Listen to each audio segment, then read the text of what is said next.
한 한국 남자 때문에 제 인생이 송두리째 바뀌었습니다. 지금 저는 그 사람을 만나기 위해 영국의 안락한 생활을 전부 버리고 낯선 도시 서울로 가고 있어요. 몇 년 전 한국행 비행기 안, 그날의 우연한 만남이 제 인생을 완전히 바꾸어 놓을 거라고는 상상도 못했습니다. 왜 이런 무모한 결정을 내렸는지 설명하려면 이야기의 시작으로 돌아가야겠네요. 이야기 시작하기 전에 좋아요와 구독 버튼 가볍게 한번 눌러주시면 저희 감동 스튜디오 영상 제작에 큰 도움이 됩니다. 지금 어디에서 이 영상 시청하고 계신지 아래 댓글에 나눠주세요. 안녕하세요. 제 이름은 엘리사입니다. 영국의 브리티시 에어웨이즈에서 5년째 근무하고 있는 항공기 승무원이죠. 하지만 제가 처음부터 승무원이 되고 싶었던 건 아니에요. 사실 저는 영국 정치계에서 나름 영향력 있는 가문의 딸이었습니다. 아버지는 제가 좋은 집안과 정략 결혼을 해서 가문의 영향력을 더 키우길 원하셨어요. 18살 생일날 아버지가 저를 응접실로 부르시더니 이렇게 말씀하셨죠. 엘리사, 이제 내 미래를 생각해 볼 때야. 웨스트민스터의 젊은 의원과 만남을 주선해뒀다. 그 순간 제 가슴이 답답해졌어요. 제가 원하는 삶은 그런 게 아니었거든요. 저는 자유롭게 세상을 보고 싶었고 제 선택으로 살고 싶었습니다. 결국 저는 집에서 도망치다시피 나왔어요. 그리고 전 세계를 누빌 수 있는 자유로움을 찾아 승무원이 되었습니다. 하늘 위에서라면 아무도 제게 누구와 결혼하라고 강요할 수 없었거든요. 오늘은 여러분께 특별한 이야기를 들려드리고 싶어요. 자유를 찾아 하늘로 올라간 제가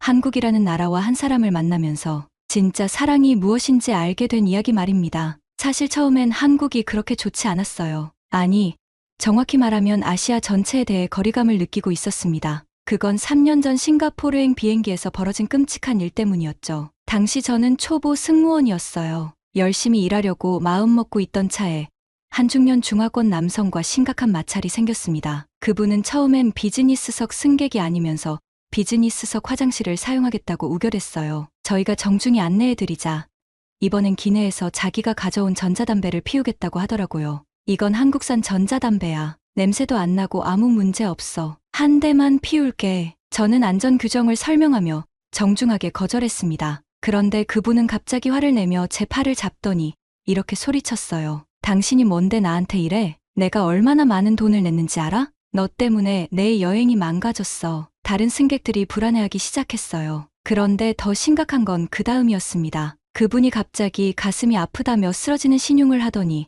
다른 승객들에게 이렇게 외쳤어요. 이 승무원이 나를 차별했어. 아시아 사람이라고 무시했다고. 기내가 순식간에 술렁거렸습니다. 저는 당황해서 어떻게 해야 할지 몰랐어요. 선임 승무원이 와서 상황을 정리했지만 그분은 계속해서 저를 지목하며 서양 애들은 융통성이 없고 오만하다고 큰 소리로 말하더라고요. 착륙 후에는 더 큰 충격이 기다리고 있었어요. 그분이 항공사 고객센터에 허위 신고를 한 거예요. 저를 인종차별주의자라고 신고하고 심지어 승무원이 폭언을 했다는 거짓 주장까지 했습니다. 회사에서는 정직성 도사를 받았고 일주일간 비행에서 제외되었어요. 다행히 다른 승객들의 증언으로 저의 무고함이 밝혀졌지만 상처는 깊었습니다. 상급자가 저에게 이렇게 말했거든요. 아시아 노선은 문화적 차이가 크니까 더 조심해야 해. 특히 체면을 중시하는 문화라서 한번 기분 나쁘면 끝까지 간다고.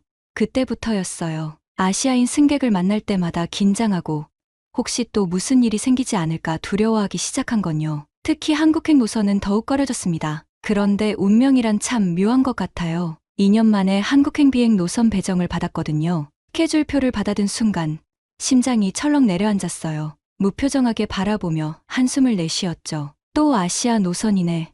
이번엔 서울. 동료가 밝게 말했어요. 서울 좋잖아. 요즘 완전 핫하던데. 저는 고개를 저으며 쓰게 웃었습니다. 예전 일이 아직도 잊히질 않아서 사실 속으로는 온갖 걱정이 밀려왔어요. 또 무슨 일이 생기면 어떡하지? 혹시 또 이상한 승객을 만나면? 이번엔 정말 내 커리어가 끝나는 건 아닐까? 손바닥에 땀이 났습니다. 하지만 거절할 수도 없는 노릇이었죠. 서울행 비행기는 대서양을 넘어 태평양에 접어들고 있었어요. 다행히 제 걱정과 달리 기내 분위기는 평온했습니다. 저는 통로를 따라 기내식을 정리하고 있었고 승객들도 모두 조용히 각자의 시간을 보내고 계셨어요. 이번엔 별일 없이 지나갈 수도 있겠네 속으로 안도하며 일하고 있었는데 갑자기 뒤쪽에서 한 남성 승객의 목소리가 터져 나왔어요. 내 귀중품이 없어졌다고. 지금 누가 가져간 거야? 빨리 찾아와. 저와 동료 승무원은 놀라 급히 달려갔습니다. 문제의 남성은 짐칸에 넣은 한정판 시계가 보이지 않는다며 난동을 부리고 있었어요. 하지만 확인 결과는 정말 황당했죠. 그의 가방이 없어진 게 아니라 그가 착각해서 다른 승객의 수화물을 자신의 것으로 착각했던 거였어요. 제가 차분하게 설명하려 하자 그 남성은 격분하며 소리쳤습니다. 당신들 이딴 식으로 일해? 내가 얼마나 중요한 사람인지 알아? 지금 이 항공사 아주 큰일 날 수 있어. 주변 승객들이 불편해하는 모습이 보였어요. 저는 당황스러웠습니다. 또 예전 같은 상황이 벌어지는 건 아닌지 걱정이 되었죠. 그런데 그때 한 남성이 조용히 자리에서 일어났어요. 깔끔한 셔츠, 단정한 눈빛, 비즈니스석에서 조용히 책을 읽던 그 남자였습니다. 그리고 놀랍게도 완벽한 영어로 말을 건넸어요. 죄송하지만 제가 분명히 봤습니다. 고객님이 직접 그 가방을 옆줄에 넣으시는 걸 말이에요. 아마 착각하신 것 같은데요. 그런데 신기한 일이 벌어졌어요. 방금까지 여성 승무원인 저에게 고래고래 소리 지르던 그 남자가 도윤 앞에서는 갑자기 기세가 죽더라고요. 당신이 뭔데 참견이야? 도윤은 고개를 살짝 갸웃하며 미소를 지었습니다. 주머니에서 명함을 꺼내 전해주며 덧붙였어요. 김도윤입니다. 한국법무법인 예준 소속 국제민사팀 변호사예요. 그 말에 주변이 조용해졌어요. 진상 승객의 얼굴이 순식간에 창백해졌습니다. 아까까지 그렇게 당당하던 모습은 온데간데 없고 급히 시선을 피하더라고요. 뭐 감정적으로 가고 싶으시다면 말리지 않겠어요. 저도 이런 일 많이 봐왔거든요. 기내 소란, 승무원 업무 방해, 명예훼손까지 문제 삼고 싶으시면 제가 직접 증인으로 나서죠. 도윤의 차분하면서도 단호한 목소리에 기내 분위기가 완전히 바뀌었어요. 진상 승객은 흠칫 당황하더니 급히 자신의 짐을 뒤적거렸어요. 그리고 정말로 자신의 가방에서 시계를 찾아내고 멋쩍어하며 중얼거렸죠. 여기 있네. 실수했나 보다. 그러곤 눈을 내리깔고 말없이 자리로 돌아갔어요. 아까의 기세는 어디 가고 완전히 쪼그라든 모습이었습니다. 저는 한참을 그 자리에서 바라봤습니다. 눈에 띄게 과한 제스처는 없었어요. 그저 말 한마디로 전체 상황을 제압한 남자. 도윤은 아무 일 없다는 듯 자리에 앉아 다시 책을 펼쳤습니다. 왠지 모를 품격이 느껴지는 사람이었어요. 그 순간 저는 승무원 수첩에 그날의 특이사항을 기록하면서 평소와 다른 메모를 적어 넣었습니다. 비즈니스석 15A 이상 없음. 그리고 한 명 상당히 인상적인 승객 발견. 비행기에서의 사건 이후 도윤이라는 그 남자가 자꾸 머릿속에 떠오르더라고요. 그때의 침착함, 품격 있는 말투, 그리고 진상 승객 앞에서도 흔들리지 않던 그 모습이요. 그런데 이런 우연이 있을까요? 항공사에서 제공한 스탠바이 숙소 프런트에서 도윤과 다시 마주쳤습니다. 제가 프런트에 키카드 문제로 문의하고 있을 때 도윤이 제 뒤에서 기다리고 있다가 저를 알아보더라고요. 여기서도 또 뵙네요. 그때 비행기에서 도와주신 승무원분이시죠? 도윤은 로펌 세미나 참석차 인천에서 2주간 머무는 중이라고 했어요. 짧은 만남을 뒤로하고 다시 헤어졌습니다. 그런데 다음 날 숙소 근처 브런치 카페에서 또다시 마주쳤어요. 이번엔 제가 먼저 인사를 건넸습니다. 이 근처 자주 오시나 봐요. 어제도 뵌 것 같아서요. 저희는 자연스럽게 같은 테이블에 앉게 되었고 이야기가 이어졌습니다. 도윤은 국제계약 관련 일을 하다 보니 외국인들과 자주 일한다고 하더라고요. 그러면서 자연스럽게 물어봤어요. 정말 많은 나라를 다니셨을 텐데 한국은 어떤 것 같으세요? 그 질문에 저는 잠시 망설였어요. 그런데 도윤의 진솔한 눈빛을 보니 이상하게 마음이 열리더라고요. 평소 같으면 절대 하지 않을 이야기를 하게 되었습니다. 사실 제가 신입 승무원일 때 힘든 손님 때문에 큰 상처를 받은 적 있어요. 그 이후로 그냥 거리감을 두게 됐어요. 특히 한국 노선은 피하고 싶었는데 자꾸 배정받게 되네요. 도윤은 고개를 끄덕이며 말했어요. 누구나 선입견은 있죠. 근데 그렇게 솔직하게 말해주는 사람은 드물어요. 대단해요. 그런 솔직함이. 저는 깜짝 놀랐어요. 한국에 대한 편견을 털어놨는데 불편해하기는커녕 이해해주다니. 마음 한구석이 따뜻해지면서 한국이라는 나라에 대한 마음이 조금씩 열리는 기분이 들었습니다. 그날 이후 저는 매일 그 카페에 들렀어요. 도윤도 매일 같은 시간에 카페에 있었습니다. 어느새 서로의 일상에 스며들고 있었어요. 그리고 제 승무원 수첩 한켠에 적힌 문장이 있었어요. 이상 없음. 그리고 이상하게 자꾸 생각나는 사람 있음. 그런데 어느 날 아침 카페에 들어섰는데 도윤이 통화를 하고 있었어요. 그런 거 아니야. 그 얘긴 그만하자. 정말 아니라니까. 도윤의 목소리에 제 심장이 덜컥 내려앉았어요. 저희 둘은 평소처럼 이야기를 나눴지만 전과 다르게 뚝뚝 끊어졌어요. 자꾸만 마음이 어지러워졌습니다. 아직 아무 사이도 아닌데 왜 이런 기분이 드는 걸까요? 도윤과 매일 대화하는 게 일상이 되었고 그의 따뜻한 미소와 배려 깊은 말들이 제 하루를 밝게 만들어줬어요. 그런데 갑자기 다른 사람이 있을 수도 있다는 생각이 드니 제가 혼자 착각하고 있었던 건 아닌가 싶어 괜히 부끄러워졌어요. 그날 밤 저는 숙소로 돌아가는 길에 우연히 앞을 걸어가는 두 사람을 보게 되었죠. 뒷모습이 도윤 같았는데 옆에는 여성이 함께 있었어요. 그 여자는 웃으며 도윤의 팔을 다정하게 잡고 있었습니다. 더 이상 생각을 멈출 수 없었습니다. 이상하게 자꾸 생각나는 사람은 저와 아무 상관없는 사람일지도 모른다는 생각이 들었어요. 저는 휴대폰으로 도윤의 연락처를 눌렀다가 꺼버렸습니다. 한국에서의 온도가 다시 차가워졌어요. 도윤에게 다른 여자가 있을 수도 있다는 생각이 든 후로 더 이상 카페도 가지 않았습니다. 숙소 로비에서 마주칠까봐 다른 출입구를 이용했죠. 마음 한구석에서는 진실을 알고 싶으면서도 한편으로는 확인하는 게 무서웠어요. 그러던 어느 오후 항공사 동료가 추천해준 맛집을 찾아 헤매다가 골목에서 익숙한 목소리가 들려왔어요. 괜찮아, 천천히 걸어. 무리하지 마. 고개를 돌리자 도윤이 한 여성의 팔을 부축하며 조심스럽게 걷고 있는 모습이 보였어요. 제 가슴이 쿵 내려앉았습니다. 역시 다른 사람이 있었구나. 재빨리 몸을 숨기려 했지만 도윤이 저를 발견하고 말았어요. 그의 얼굴에 당황스러운 표정이 스쳤습니다. 엘리사 씨, 저는 어색하게 인사하고 발걸음을 재촉해 그 자리를 벗어나려 했어요. 그때 도윤이 달려와 다급한 듯 말했습니다. 아, 이쪽은 제 여동생이에요. 진주라고 해요. 저는 당황스러워 두 사람을 번갈아 봤어요. 아, 그럼 그때 통화하셨던 분이? 네, 진주랑 통화한 거였어요. 모든 오해가 눈 녹듯 사라졌어요. 진주가 해맑게 인사했어요. 안녕하세요. 오빠가 매일 엘리사 씨 얘기만 해서 궁금했는데 반가워요. 도윤의 얼굴이 붉어졌습니다. 갑자기 진주가 먼저 숙소로 돌아가겠다고 했어요. 도윤이 걱정스러워하자 진주가 장난스럽게 윙크했습니다. 오빠, 나는 괜찮으니까 엘리사 씨랑 좋은 시간 보내. 이런 기회 놓치면 후회할 거야. 진주의 장난스러운 말에 도윤이 당황했고 저는 피식 웃음이 나왔어요. 진주가 떠나고 도윤과 저는 나란히 걸었어요. 도윤이 한숨 섞인 목소리로 말했습니다. 동생이 6개월 전에 루푸스 진단을 받았어요. 관절도 많이 아프고 체력도 쉽게 떨어져요. 출장 와 있는 동안 몸 상태가 안 좋다고 어제부터 같이 지내고 있어요. 저는 묵묵히 도윤의 말을 듣고 있었어요. 도윤은 잠시 멈췄다가 더 깊은 속마음을 털어놨습니다. 사실 처음 비행기에서 만났을 때부터 엘리사 씨에게 마음이 갔어요. 그런데 동생이 아프고 나서부터는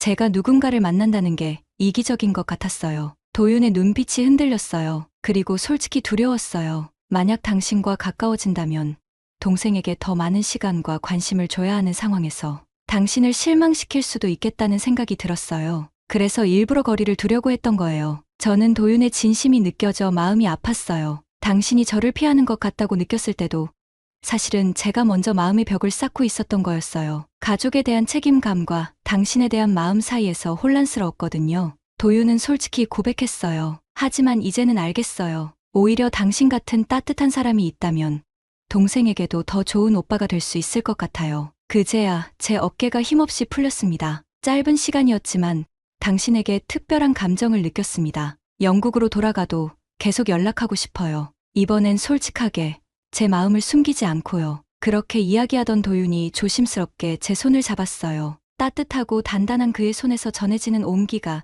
제 심장까지 두근거리게 만들었어요. 저희는 손을 꼭 잡고 골목길을 걸었어요. 아무 말 없이도 완벽했습니다. 영국으로 돌아온 저는 동료들이 혀를 내두를 만한 일을 저질렀어요. 회사 게시판에 한국행 노선 공고가 뜰 때마다 가장 먼저 달려가서 신청서를 냈거든요. 그것도 한 달에 3번씩이나요. 예전엔 한국행이라는 단어만 들어도 치를 떨던 제가 말이에요. 동료 제시카가 어이없다는 표정으로 물었어요. 엘리사, 너 진짜 한국에 뭐가 있는 거야? 갑자기 왜 이렇게 자주 가려고 해? 저는 시치미를 뚝 떼고 대답했죠. 한국 문화가 매력적이더라고. 물론 진짜 이유는 인천공항에서 기다리고 있을 도윤 때문이었지만요. 그래서 저는 한 달에 4번씩 서울을 왕복하게 되었어요. 브리티시 에어웨이즈 역사상 한국행 노선을 이렇게 열심히 다닌 승무원은 제가 처음일 거예요. 인천공항에서의 작전은 이랬어요. 도착하자마자 승무원 휴게실에서 재빨리 갈아입고 도윤과 만나서 이슬 시간 함께 보내는 거였죠. 도윤도 제 비행 스케줄을 달달 외우고 있었어요.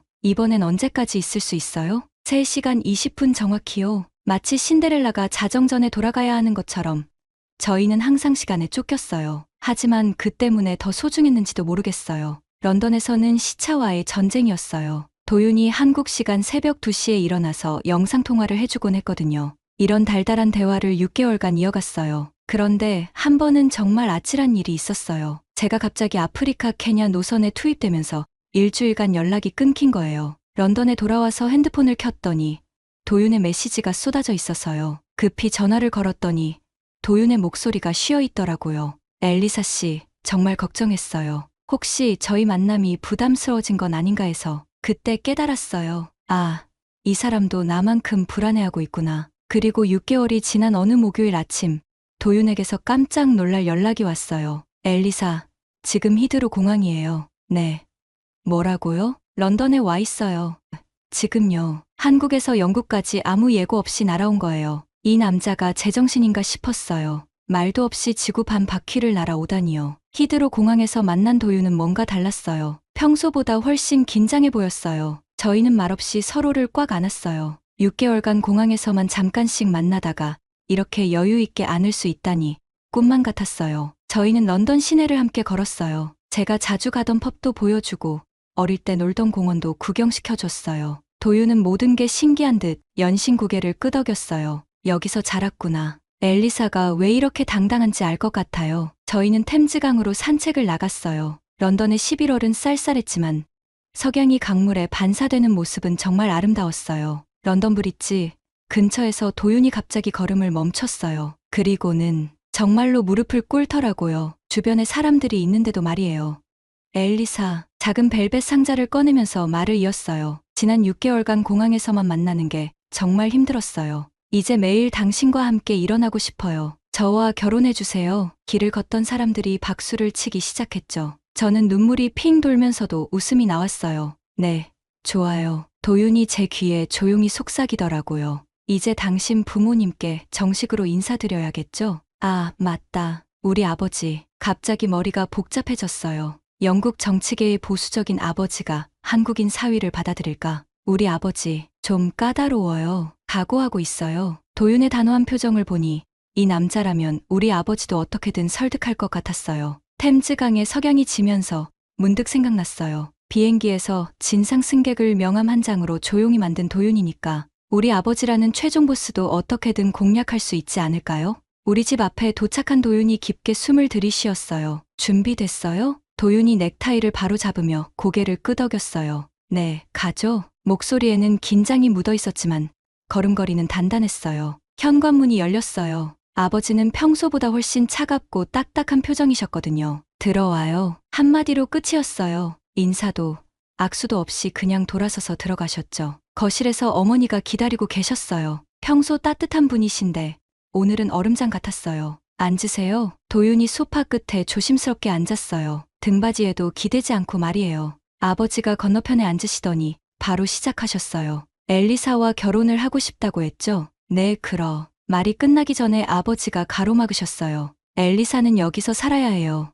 한국, 그런 곳에 우리 딸을 보낼 수 없어요. 도윤이 얼굴이 새하얘졌어요. 저희가 충분히 논의해서. 논의요? 딸이 감정에 휩쓸려서 내린 결정을 논의라고 부르나요? 그때 저는 더 이상 참을 수 없었어요. 서로 알아가는 시간도 없이 이렇게 쏘아붙이시다니요. 아버지, 그만하세요. 거실이 조용해졌어요. 제가 도윤을 선택한 거예요. 감정에 휩쓸린 게 아니라 정말 신중하게 생각해서요. 아버지가 날카롭게 말씀하셨어요. 신중하게? 그럼 한국어도 못하면서 그 먼 곳에 가는 게 신중한 결정이야. 네, 맞아요. 왜냐하면 저는 깊게 숨을 들이쉬었어요. 요즘 제가 얼마나 행복한지 아세요? 몇 년 만에 처음으로 아버지, 어머니께 안부 전화드리고 싶어졌어요. 가족이 소중하다는 걸 다시 깨달았어요. 그게 다 도윤 때문이에요. 어머니의 눈이 촉촉해지셨어요. 그리고 아버지, 예전에 정략 결혼 얘기하셨을 때 저 왜 도망쳤는지 기억하세요? 제 마음 한 번도 물어보지 않으셨잖아요. 이번엔 다르다고요. 제가 진짜 원하는 거예요. 아버지가 말없이 저를 바라보셨어요. 도윤이 조용히 일어나서 아버지 앞에 서더니 고개를 깊게 숙였어요. 제가 엘리사 씨를 행복하게 만들어 드릴 자신이 있습니다. 아버지가 한참 동안 도윤을 바라보시더니 갑자기 일어나셨어요. 따라오세요. 아버지가 서재로 향하셨어요. 도윤이 당황한 표정으로 따라갔죠. 30분 후 두 분이 돌아오셨는데 아버지의 표정이 완전히 달라져 있었어요. 도윤 씨와 이야기해봤는데 괜찮은 사람 같네요. 저는 입이 떡 벌어졌어요. 어머니가 웃으며 말씀하셨어요. 처음부터 반대한 게 아니었어. 그냥 우리 딸이 정말 확신하는지 확인하고 싶었던 거지. 아버지가 제게 말씀하셨어요. 내가 그렇게 당당하게 나서는 걸 보니 정말 진심이구나. 그제야 깨달았어요. 이 모든 게 연극이었구나. 저를 시험한 거였어요. 런던 히드로 공항 근처의 작은 아파트. 저는 이삿짐을 하나하나 박스에 정리하며 깊은 숨을 내쉬었어요. 도윤과 함께 찍은 사진을 마지막으로 챙기고는 조용히 중얼거렸습니다. 이제 진짜 간다. 오랫동안 몸담았던 영국 국적항공사의 사직은 쉽지 않은 결정이었어요. 하지만 마음은 확고했습니다. 도윤과 함께 만들어갈 미래를 위해 저는 편도 티켓을 들고 인천행 비행기에 올랐어요. 서울로 향하는 비행기에서 기내 방송을 듣다가 예전엔 불편하기만 했던 한국어 안내 멘트를 묘하게 따뜻한 기분으로 받아들였습니다. 인천공항에 도착한 저를 반긴 건 도윤의 환한 미소였어요. 어서 와요. 도윤의 한마디에 그동안의 긴장이 풀리며 저는 조용히 그 품에 안겼습니다. 처음 몇 달은 한국어를 배우고 새로운 환경에 적응하는 시간이었어요. 6개월 후 드디어 한국항공사 입사 시험에 합격했다는 연락을 받았습니다. 새 유니폼을 입은 첫 출근 아침, 화장대 앞에서 손거울을 들여다보며 깊게 숨을 들이쉬었어요. 한국에 점점 익숙해져 가던 어느 날, 도윤이 조심스럽게 제안했어요. 이젠 엘리사 부모님도 한국에 초대해보면 어때요? 우리가 어떤 삶을 사는지 직접 보여드리고 싶어요. 저는 잠시 망설였어요. 아직도 완전히 풀리지 않은 부모님의 반대를 알기에 두려웠지만 결국 용기를 내 부모님께 연락드렸습니다. 몇 달 뒤, 제 부모님이 인천공항에 도착했어요. 예상했던 것보다 훨씬 조용하고 정돈된 공항 분위기, 질서정연한 교통체계, 깔끔한 거리. 아버지는 차창 밖을 바라보다 나지막이 말했습니다. 우리가 알고 있던 한국 이미지랑은 꽤 다르구나. 일주일간 서울에 머무른 부모님과 함께 시간을 보냈어요. 첫날에는 경복궁과 북촌 한옥마을을, 둘째 날에는 남산타워와 명동을, 마지막 날에는 홍대와 한강공원을 구경했습니다. 처음엔 조심스러워하시던 아버지가 지하철에서 자리를 양보해주는 젊은이들을 보며 작은 미소를 지으셨어요. 어머니는 길을 물어봤을 때 친절하게 영어로 설명해주는 한국인들에게 깜짝 놀라셨죠. 우리가 생각했던 것과 많이 다르구나. 공항으로 떠나는 차 안에서 아버지가 조용히 말씀하셨어요. 사람들이 참 친절하더라. 그리고 도윤이도 볼수록 괜찮은 것 같고, 어머니도 고개를 끄덕이며 덧붙이셨어요. 엘리사가 왜 이곳을 좋아하게 됐는지 알 것 같아. 정말 따뜻한 나라구나. 그날 밤, 도윤과 함께 한강변을 산책하며 저는 말했어요. 도윤 씨, 고마워요. 뭐가요? 나를 한국으로 데려와 줘서. 아니, 정확히는 진짜 나 자신을 찾게 해줘서. 도윤이 제 어깨를 감싸며 말했어요. 당신이 용기를 냈으니까 가능한 일이었어요. 편견을 버리고 새로운 곳에서 새 삶을 시작하는 게 쉬운 일은 아니잖아요. 강물이 반짝이는 서울의 밤을 바라보며 저는 생각했어요. 집이란 태어난 곳이 아니라 마음이 편한 곳이라는 걸요. 그리고 진정한 사랑은 모든 경계를 허물어뜨릴 수 있다는 걸요. 승무원 수첩의 마지막 페이지에 저는 이렇게 적었어요. 가끔 최고의 목적지는 계획하지 않았던 곳이다. 그리고 그 아래 작은 글씨로 덧붙였습니다. 도망치고 싶었던 그곳에서 내 심장이 착륙했다. 오늘 여러분께 들려드린 이 이야기가 감동을 드렸다면 좋겠습니다. 한국인으로서 자부심을 느끼실 수 있었다면 더욱 기쁘고요. 다음에 더 좋은 이야기로 다시 찾아뵐 수 있도록 구독과 좋아요 버튼을 눌러주세요. 여러분의 관심과 사랑이 더 좋은 콘텐츠를 만드는 원동력이 됩니다. 감사합니다.